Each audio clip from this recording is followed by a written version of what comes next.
Hello and welcome to China Now with me, Makiza Latifa. We begin with China Currents, where we bring you the latest stories shaping China and its role on the global stage. So China's military anti-corruption campaign has intensified, with two high-ranking generals swiftly taken down as part of a sweeping crackdown. Meanwhile, China's defense industry is gaining momentum as multiple countries move to purchase the China-Pakistan co-developed JF-17 fighter jet, boosting China's arms exports. And after 8 years of delays involving the United Kingdom and the United States, construction has finally begun on China's new embassy in Britain. These stories and many more are coming up shortly. Please stay tuned. Welcome to China Currents. In this episode, China's anti-corruption drive takes down two high-ranking military generals. Multiple countries are seeking to purchase the China-Pakistan co-developed JF-17 fighter jets. After 8 years of delays by the UK and US, China's new embassy in Britain finally begins construction. China breaks a 22-year record with a runner-up finish at the AFC U23 Asian Cup, losing to Japan in the final. And Chinese scientists are teaching robots to feel pain. Now let's begin today's China Currents. Last Saturday, Beijing announced that Zhang Youxia, the vice chairman of the Central Military Commission and China's top uniformed officer, was under investigation for serious disciplinary violations, along with Liu Zhenli, chief of the CMC's Joint Staff Department. Two aspects of these anti-corruption actions stands out. First is Zhang Youxia's exceptionally high rank. Promoted to general in 2011, Zhang previously led the General Armament Department, overseeing weapons procurement and R&D. He also supervised China's lunar exploration and manned space programs and was a key advocate of military-civil fusion. At the 20th Party Congress in 2022, Zhang was already 72, above informal retirement age of 68, yet he remained in office. His fall, therefore, comes as a major shock. Second is the speed. Senior officers under investigation usually go through a lengthy period of absence from public view. But in this case, the official announcement came immediately after rumors began circulating. As for the reasons, China's Ministry of National Defense said both men were suspected of serious violations of discipline and law, a phrase often associated with corruption, including bribery. However, an editorial in the PLA Daily suggested the issue may extend beyond financial misconduct. It said their actions severely damaged the authority and image of the CMC leadership, undermined political unity within the armed forces, and caused serious harm to the military's political foundations, ecosystem, and combat readiness. The probe comes as China prepares for two major milestones next year: the 21st Party Congress, our 5-yearly leadership reshuffle, and the PLA centenary, marking the first major milestone in the People's Liberation Army's modernization goals. Against the backdrop of two approaching milestones, the downfall of the two officials is seen as a demonstration of Xi Jinping's zero-tolerance approach to corruption. Observers also note that Zhang Youxia's father and Xi Jinping's father were both from Shanxi and worked together during the Civil War. His investigation therefore responds to outside doubts about selective enforcement, signaling that even those with close ties to top leadership are not immune. Next, let's look at Pakistan, the best spokesperson for Chinese fighter jets. Reports say multiple countries intend to purchase the JF-17 Thunder fighter jet from Pakistan. At least 6 countries have signed or are close to signing procurement deals, with Indonesia reportedly planning to buy more than 40 aircraft. While these reports are not yet fully confirmed, Jin Tanrong, a prominent Chinese international relations and military commentator from Renmin University, wrote in a recent commentary that the news is likely to be true. He cited confirmation from Raza Hayat Haraj, Pakistan's Minister for Defense Production, who said Pakistan is negotiating JF-17 sales agreements with several countries. The JF-17 is a mainstay of the Pakistani Air Force and was deployed in last May's India-Pakistan aerial clashes. Pakistan's performance, relying heavily on Chinese equipment systems, has reportedly increased interest in Chinese defense products. Some countries had previously been rumored to consider China's J-10 fighter, but Jin noted that J-10 costs at least $50 million per aircraft, while JF-17 can be obtained for around $20 to $30 million. For nations with relatively weaker potential adversaries, the JF-17 is seen as sufficient. He also said political considerations play a role. Purchasing Chinese frontline fighters like J-10 could risk friction with the US, while JF-17 offers a more flexible option. Breaking into an international arms market long dominated by the West and Russia would mark an important step for China, Jin added. Next, a case seen as another failed attempt by the UK and US to constrain China. According to China's Central Television, the British government had approved the planning application for China's new embassy in the UK.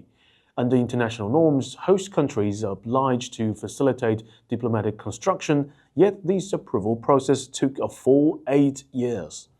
China's current embassy in London, built in 1785, is significantly undersized. China rents 60 additional sites across London for visa, education, business, and technology offices. In May 2018, China bought the Royal Mint Court site to build a new embassy. Progress, however, was repeatedly blocked. Local objections include claims that China would install many cameras to monitor residents and concerns about damage to historic buildings, despite Chinese plans pledging restoration. Another claim suggested the embassy basement could threaten underground fiber optic cables and UK's national security. MI5 and MI6 reportedly reviewed the issue repeatedly and by November 2025 concluded it posed no security risk. The project also faced US pressure. In March 2025, the US reportedly urged London to delay approval, citing international concerns. Some US lawmakers lobbied the British ambassador in Washington, invoking a special relationship. Following 8 years of scrutiny, the project has been confirmed as legally sound and secure, clearing the way for construction to begin. Chinese netizens summed it up bluntly: Britain needs China, no matter how the US feels. Next, a bittersweet sporting moment. On January 24th at AFC U23 Asian Cup in Saudi Arabia, China's men's team lost to defending champions Japan and finished runner-up. It was China's first return to a major Asian final in 22 years and its best result in the tournament's history. Yet the loss still left fans with mixed feelings. The match symbolized renewed hope after decades of disappointment marked by corruption scandals, costly foreign signings with poor results, sponsors' withdrawals, and chronic underperformance. Historical tensions between China and Japan also added emotional weight. The final kicked off at 11 p.m. Beijing time, and nearly 1 million Chinese fans reportedly stayed up to watch. Japan scored in the 12th and 20th minutes. China pushed hard in the second half and had a goal ruled offside. Despite strong performance from goalkeeper Li Hao and forward Wang Yudong, Japan added 2 more goals to win 4-0. After the match, Chinese authorities congratulated the team for achieving its best ever result. U23 head coach Antonio, a Spanish coach, received new appointment to lead the Olympic team in upcoming Asian Games and Olympic qualifiers. Many rational fans said this generation of players represent a fearless new era, regardless of the result. Finally, a science story and perhaps a warning: robots may soon hold grudges. A team at Northeast Normal University in China is working on teaching robots what pain is through electronic devices. Humans sense pain through countless receptors that detect potential harm and send warning signals to the brain and spinal cord. The Chinese team used an electronic component called memristor to design a jelly-like artificial pain-sensing neural pathway. Memristors can regulate current flow and also remember the amount of charge that has passed through them. The artificial nerve can now distinguish 4 levels: no pain, mild pain, moderate pain, and severe pain. To test practicality, researchers anesthetized mice and connected the artificial pain sensor to the sciatic nerve. When the sensor experienced pressure, it sent electrical signals that triggered muscle contraction, simulating a natural pain avoidance response. Scientists hope the technology can be applied to prosthetics and robots, giving future intelligent systems more realistic perception and self-protection abilities. And that's all for today. See you next time. And now we turn to the Thinkers Forum, where we explore deeper ideas shaping society and history. This edition is in three folds. Let's begin with an interview with art historian Sanja Hovachnik, who examines the political meanings embedded in socialist monuments and how they reflect power, memory, and ideology.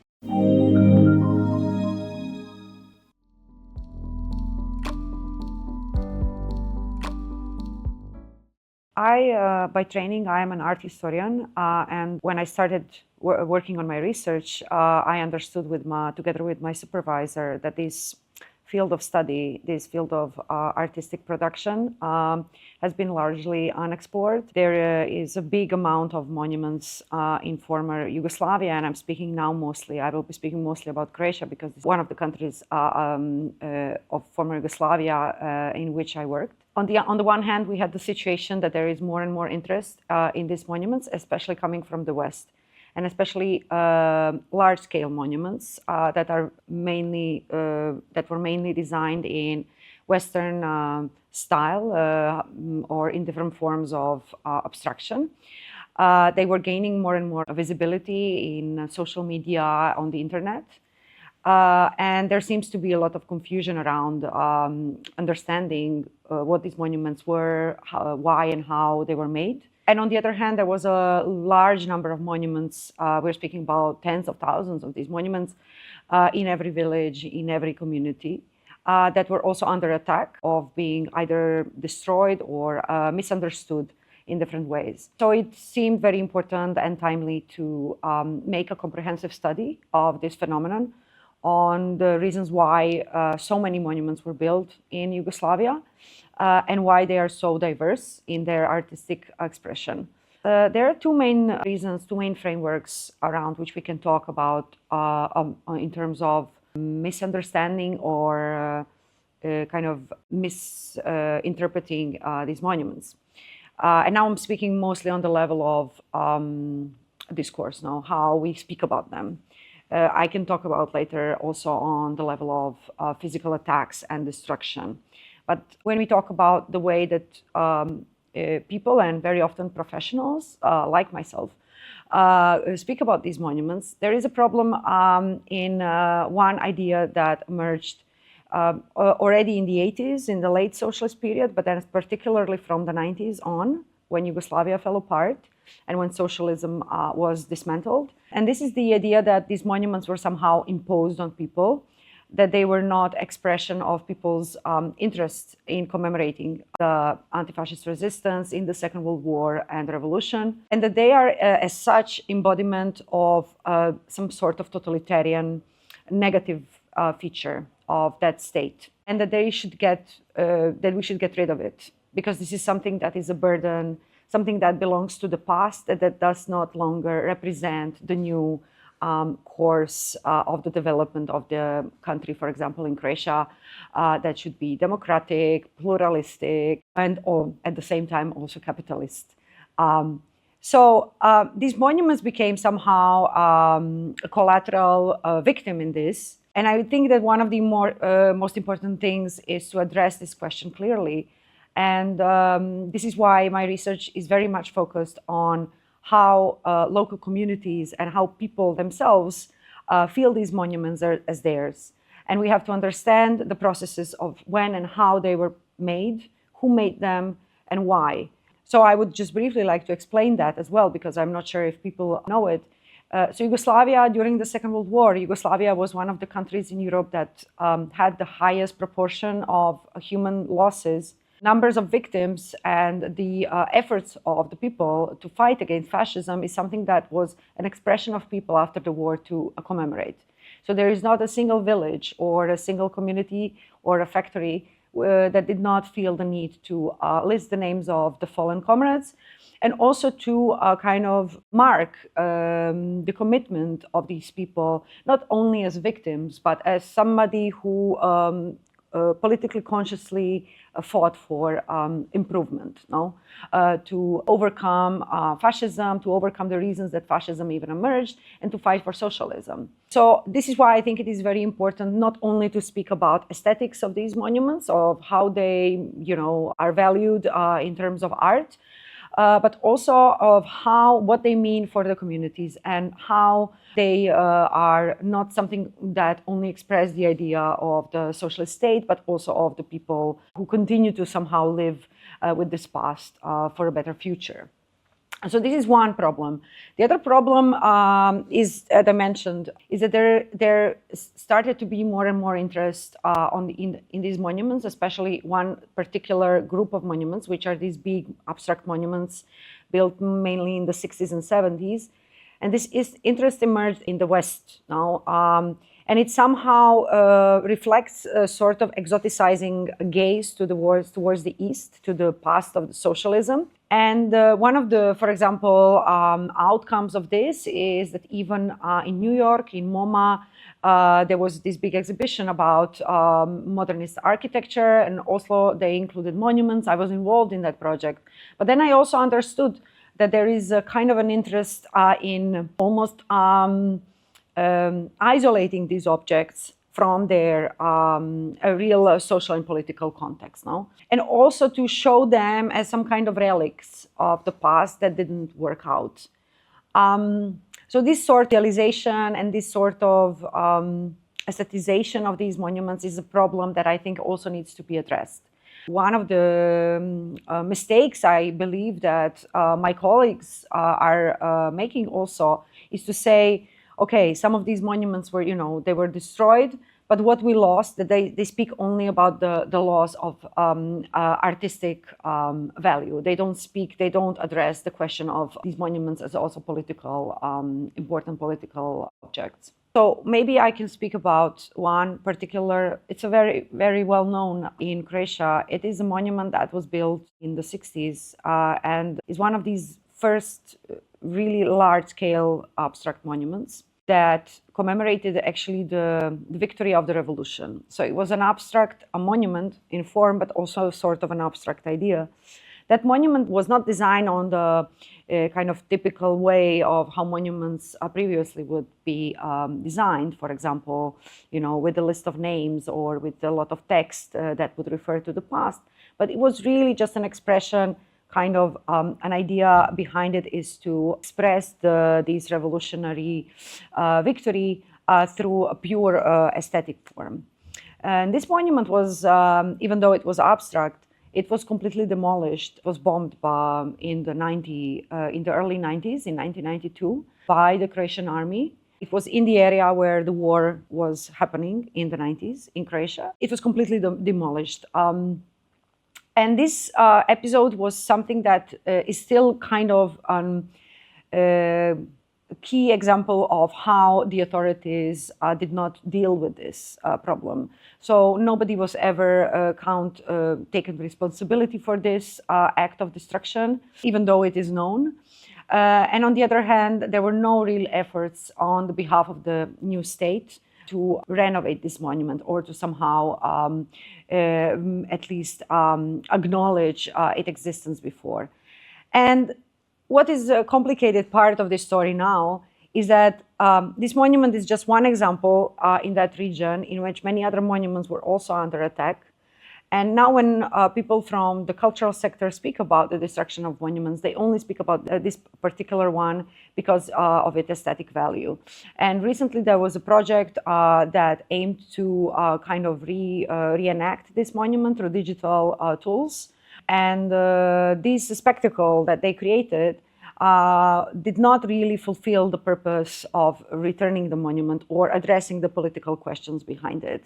So what I want to say with this example is that in the context in which these monuments are kind of unwanted heritage in the current Croatian capitalist state, it is not possible to work on these issues through artistic means, but through political means. I think what is needed is to explain who are those monuments meant for, what were their political initial idea.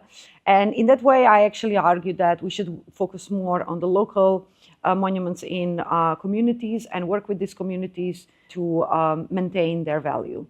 I am unfortunately very pessimistic in terms of how any of the existing political parties would take responsibility of this matter and implement this in their political program, because all of these political parties currently are following, opportunistically are following European memory politics.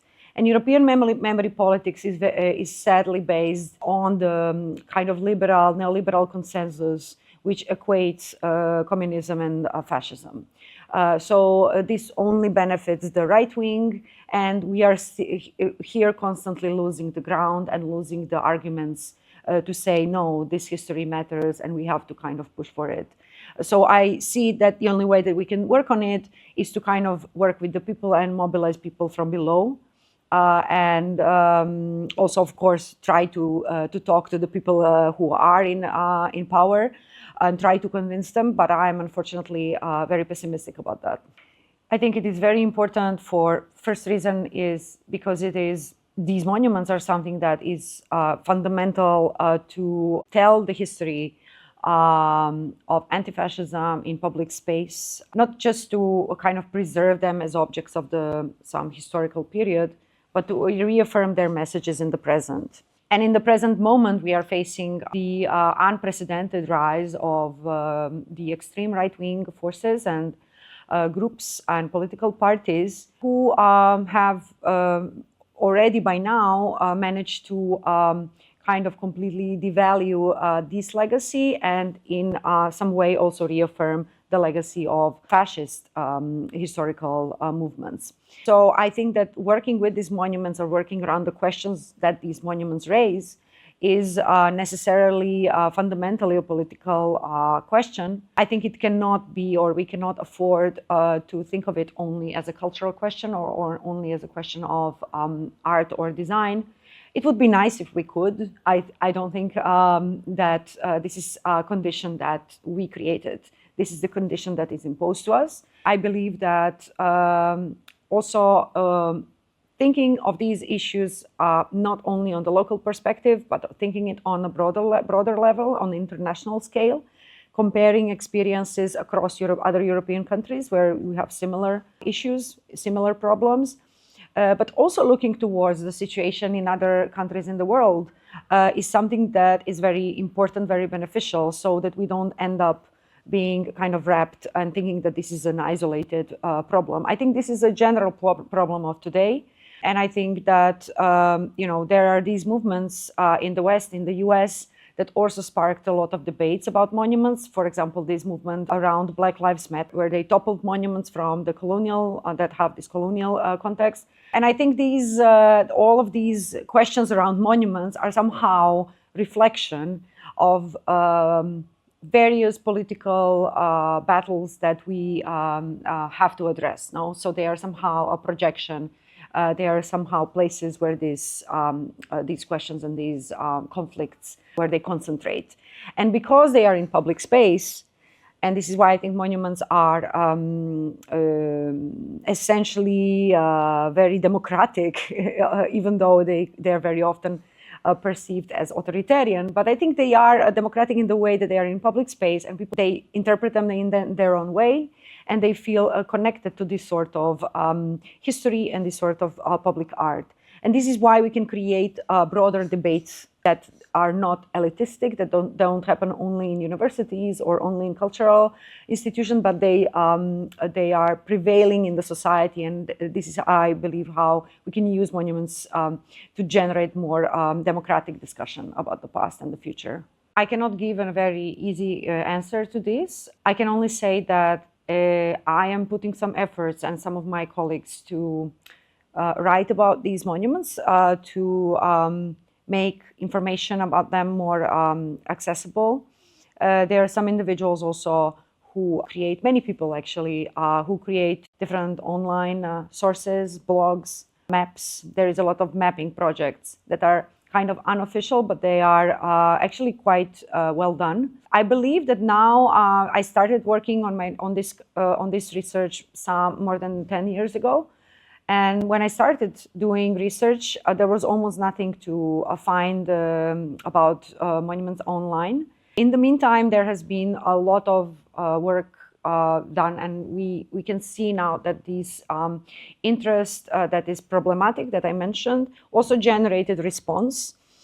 So people like us, like ordinary people as well, not experts, are started to be more and more interested in this. And they started to document the monuments, to explain. But on the other hand, understanding the broader context, the historical context, is something that we historians are working on and trying to communicate. I think we should put more effort into this. I think we should also be able to be informed by people or colleagues who are not only in the West, who are not only from Western Europe or from the US, which is mostly how we have been oriented since the 90s, but by the people who find, like China, for example, but also people from the global South, who can find more political relevance in these monuments and who can tell us why they matter to them or how they find this legacy also meaningful. I think that would be also something that we could aspire to. I know that there is also a lot of interest in some aspects of Yugoslav history from Chinese visitors to Yugoslavia. I know, for example, that in Sarajevo, there are groups of people who visit these places where the film Walter Defends Sarajevo was filmed. Different kinds of connections that we could kind of work on. I think that this shared history of anti-fascist struggle that I'm learning here at the conference about is something also very important, something that we are not aware of enough in former Yugoslavia. And continuing with the Thinkers Forum, we are joined by Sean Rain, founder of the China Market Research Group. He shares his insights on the growing wealth disparity in the United States and what it means for social stability and economic opportunity. There's more. I think governments need to decide what is their purpose and who do they care most about. And I think philosophically, there's a difference between China and the United States. So in China, the CPC has decided that it wants to take care of the majority, what I call the 90% in my book, The Split. The low-income Chinese, middle-income Chinese. This number will swell to about 850 million people over the next 5 to 10 years. Now, under Xi Jinping, the government wants to focus on them. They want to get them better access to healthcare, better access to education. They want to crack down on corruption.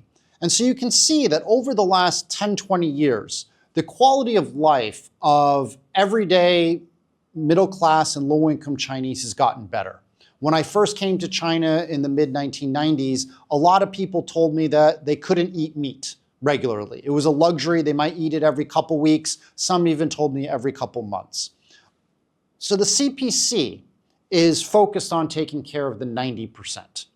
Now, if you're a wealthy person, frankly, it's not the best place to be right now. Because of common prosperity, because of restrictions, you're going to see that the wealthy people don't control the CPC. They have to do the bidding of the CPC.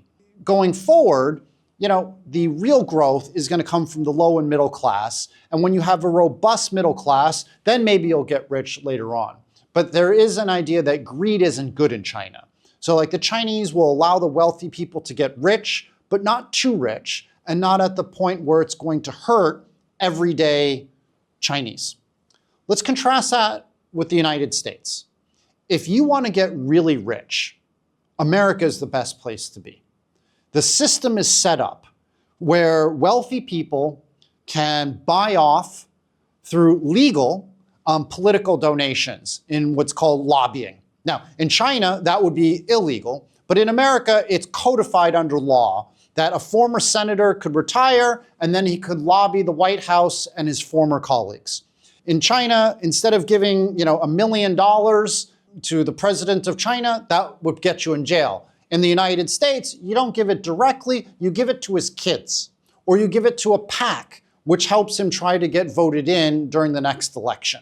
And so you have people like Elon Musk or Ken Griffin or George Soros spending literally hundreds of millions of dollars to get government official elected as a senator or as president.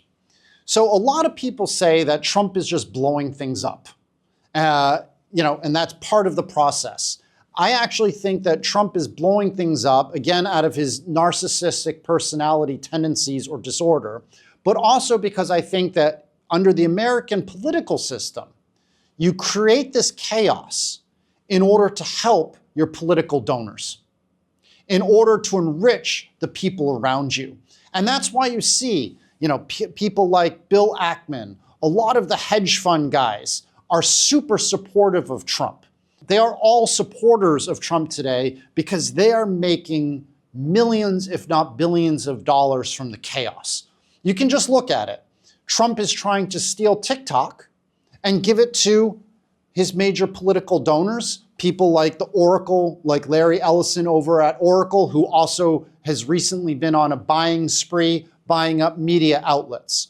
So what you're seeing in the United States, kind of ironically, because they always criticize China for corruption, or they criticize Russia or Indonesia for cronyism, is that you're seeing more cronyism in the United States now, more corruption in the United States now than I ever saw in China, even in the late 1990s, early 2000s, when corruption was a horrible sickness that afflicted Chinese political circles. It's really bad in the United States right now. So I don't think that Trump, again, is doing things from 4D chess. He's doing it out of a mental illness or mental tendencies, and in his more lucid moments, in order to enrich the people around him, because that is the nature of America's political system. It's the capitalist system as it's defined in America is the best for the rich. The rich control the politicians, while in China, the politicians control the rich. I'm very concerned about the world over the next 5 to 10 years.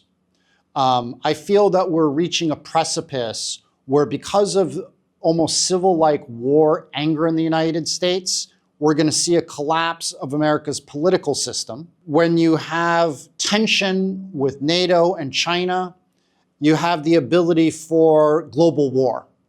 And one of the biggest issues in the United States, aside from the political dysfunction, is the debt, where America has now taken out 39 trillion US dollars. Now, historically, when you have political internal tension, geopolitical tension and militancy, combined with debt problems, that's when you see collapses of countries, collapses of political systems. Now, the cherry on top, which gets people really angry, is when middle class are disenfranchised, can't feed their families, can't get educated. That's when they rise up. When you look at it, almost every major revolution in the history of the world, from the French Revolution to even the Chinese Revolution in the 1940s, didn't start from poor people rising up. It started from college-educated people, people who had dreams of living a good quality life, who felt that if they went to college, they got a job, they worked hard, they could take care of their families. What's happening with the United States is the end of that dream. I spent a couple months in the US last year, and I was shocked at how many people had 2, 3, 4 jobs. I'll give 2 examples. I took an Uber one day, and the man worked for one of America's biggest airlines at the airport. And so he said to me, I start work, and I work from 7 to 3, 7 to 5 every day for this airline. It's a great job. That job alone should be enough to take care of his family.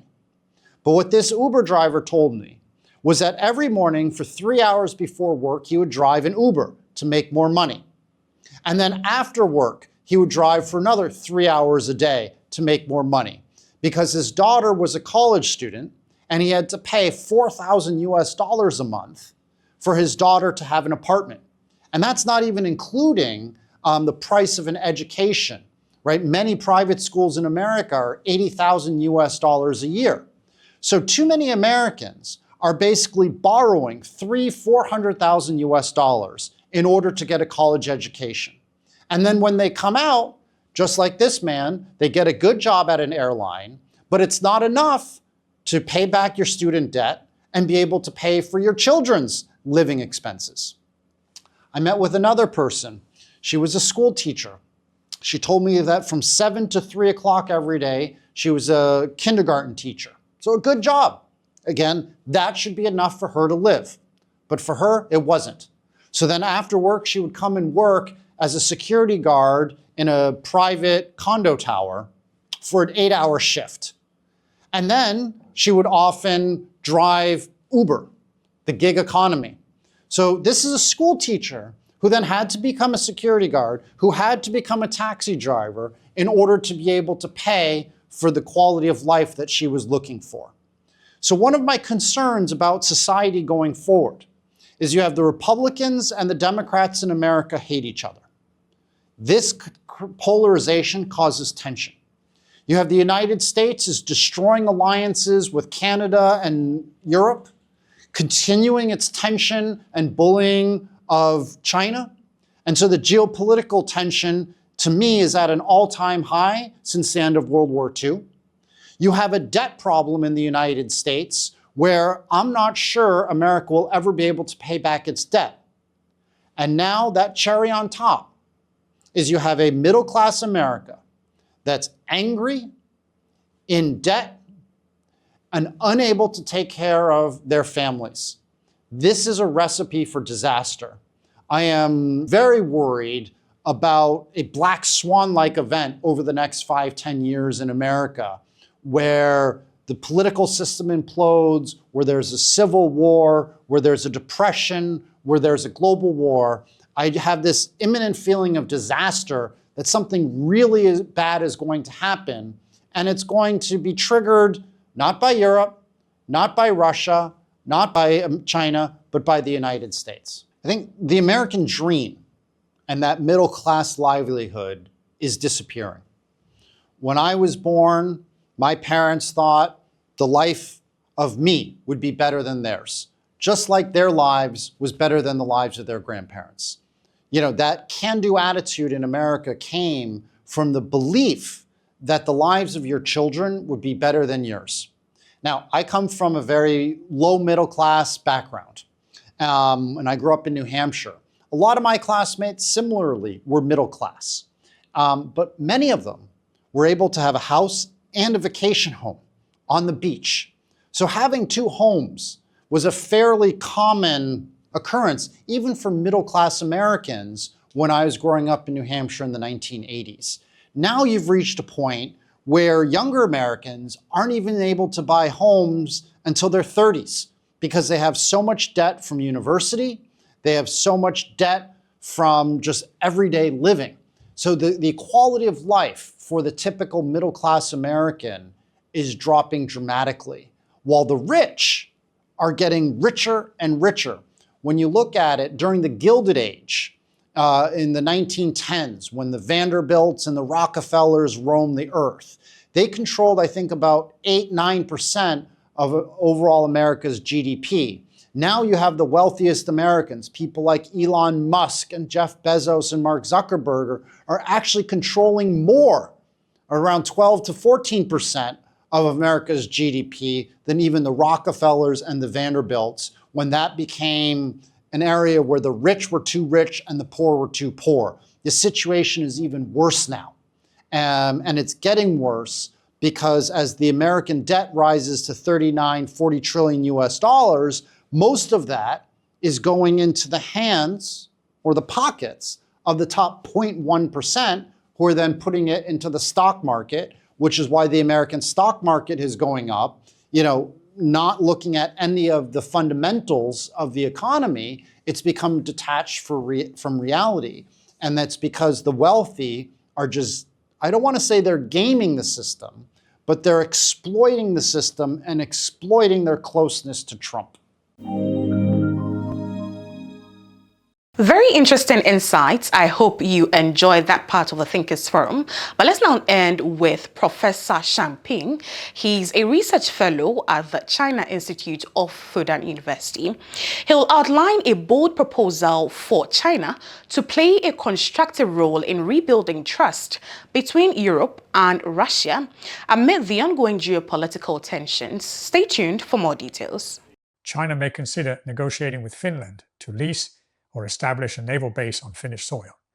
We are friends with Russia, but we can also maintain friendly relations with Finland, Sweden, and the Baltic states.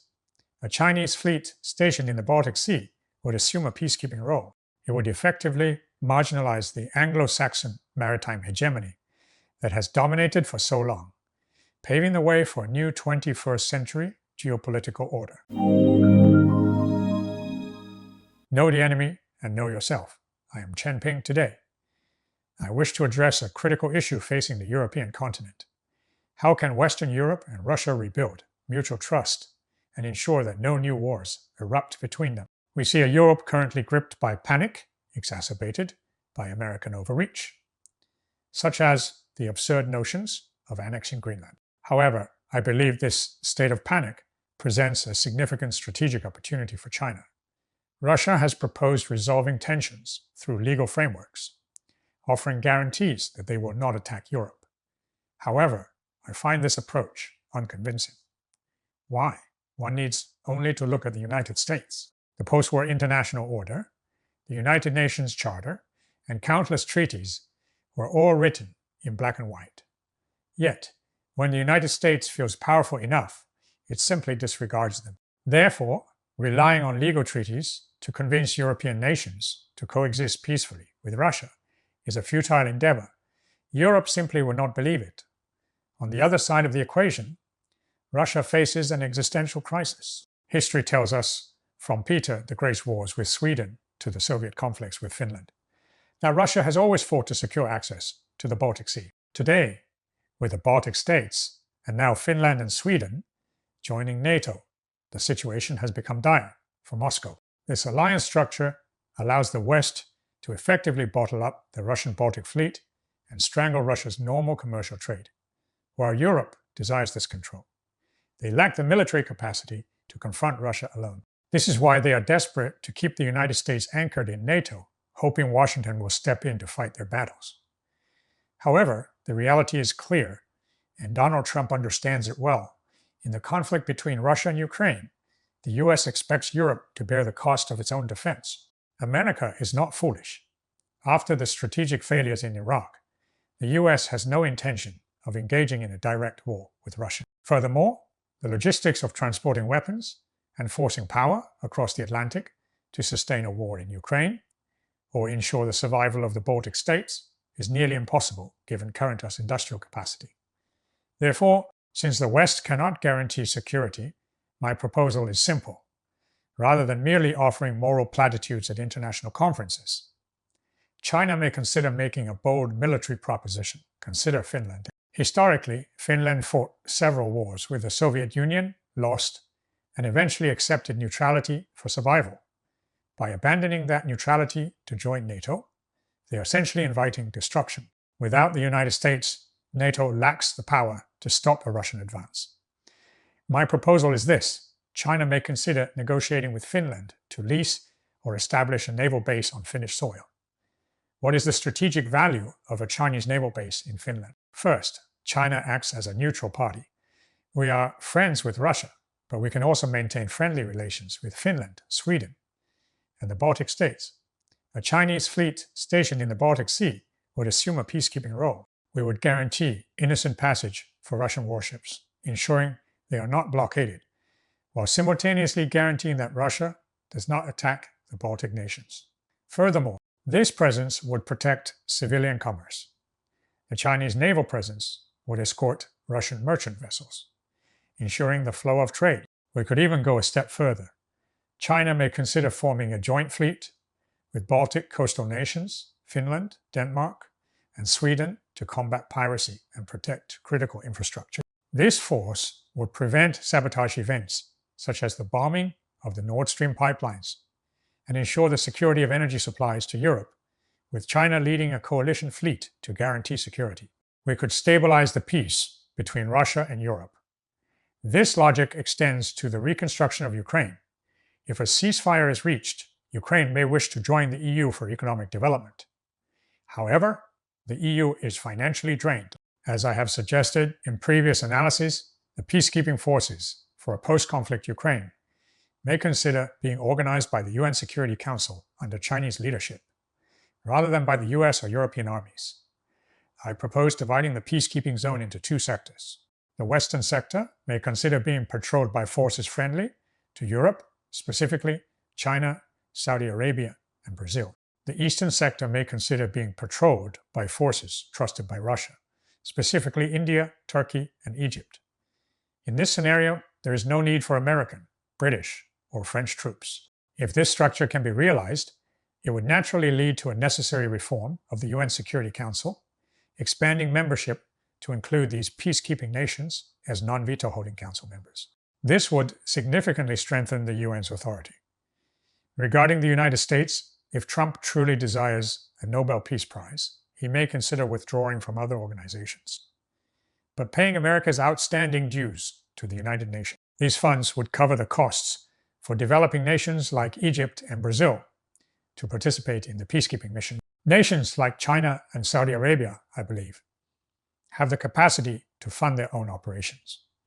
If we implement this, specifically the establishment of a Chinese naval base in Finland, it would facilitate the integration of the Eurasian continent. It would effectively marginalize the Anglo-Saxon maritime hegemony that has dominated for so long, paving the way for a new 21st century geopolitical order.